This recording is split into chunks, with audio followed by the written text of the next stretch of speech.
All right, my friends, today we're planting bush beans, also known as green beans or string beans. Now, they're not always green. Sometimes they're green, sometimes they're yellow, sometimes they're purple. You can grow a whole assortment. Remember, you want to eat that rainbow. So, these are the beans we're starting off with today, and these are actually a green colored green bean. Now, bush beans or string beans grow well in the warm weather. So they need about 70-degree soil to germinate. So we can start planting them now early in the greenhouse, but not outside yet, it's too early. Peas, on the other hand, you can plant outside now, starting in mid-April. Because peas are one of those special crops like spinach that can germinate in 40-45-degree soil. So once there's average outdoor temperatures around 55-60 degrees, you can plant those peas outside. Peas and beans are both special because they're both legumes, which are some of those high-protein plant foods that have nitrogen-fixing nodules on their roots. Whereas most other crops that we grow need to absorb nitrogen from the soil, one of those key macronutrients. Legumes like beans and peas actually take nitrogen from the atmosphere, from the air, and they fix that nitrogen down through the plant, through its roots. And it has these little nodules, these little kind of bubbles that grow on their roots. And it puts nitrogen back into the soil. So that's good to know because when you're planting your crop rotations, right?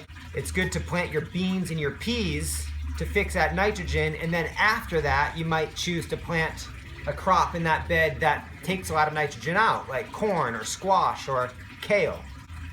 The first step is to soak them overnight. So these beans I soaked overnight because they're a big hard seed, so that helps them germinate. So now I'm just going to drain out this water. Now this is not a necessary step, but if you can get some inoculant, which is this powder that I've got here that has some beneficial bacteria. And so what the inoculant does, it helps the beans and the peas to develop those nitrogen-fixing nodules, which helps for that nitrogen-fixing process and also increases the yield, so you get higher yield. So if you can find some inoculant to use, it's recommended, but not necessary. Your crops will do just fine without inoculant.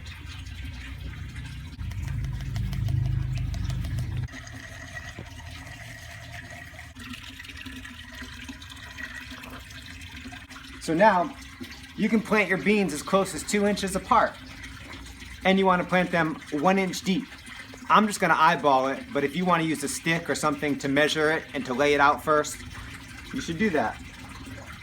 You can do that. So I'm just going to use my finger. I know that the first crease of my finger is about 1 inch. I might just go through first and make all my holes a few inches apart.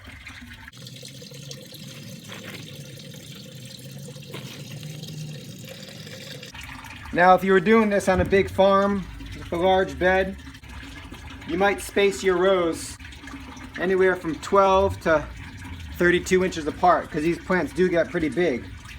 But I'm going to plant them pretty close just because we have a small area here. And if they end up getting too crowded, we can always thin some out.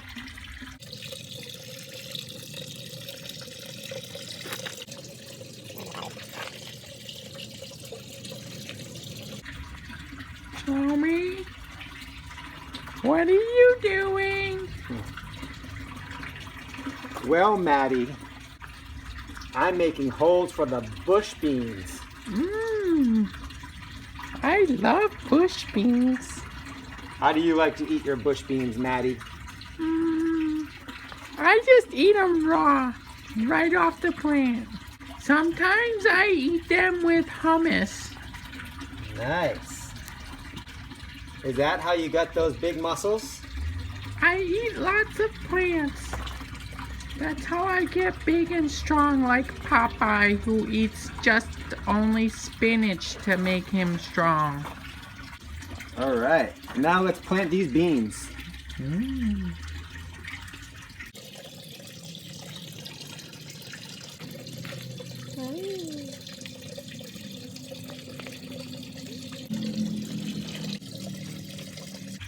Hey there, little buddy.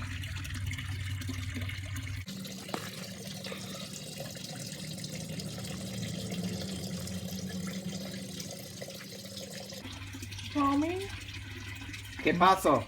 my dad says lectins are dangerous. Lectins?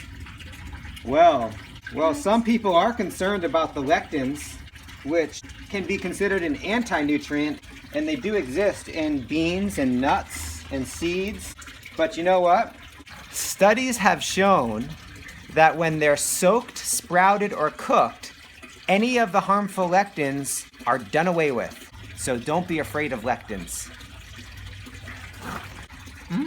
I love lectins. I love lectins. My mom says that the beans are good for your heart.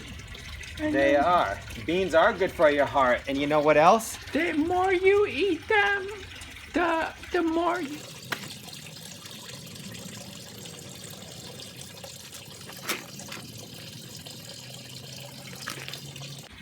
And now we cover them up.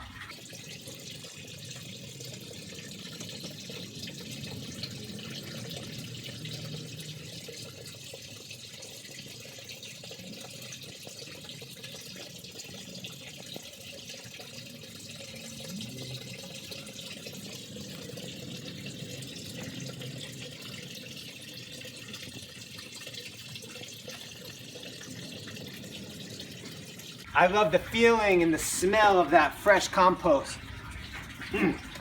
Makes me feel so connected to the earth from which I was made. And what's the last step, Maddie? We gotta water them in. That's right, water them in.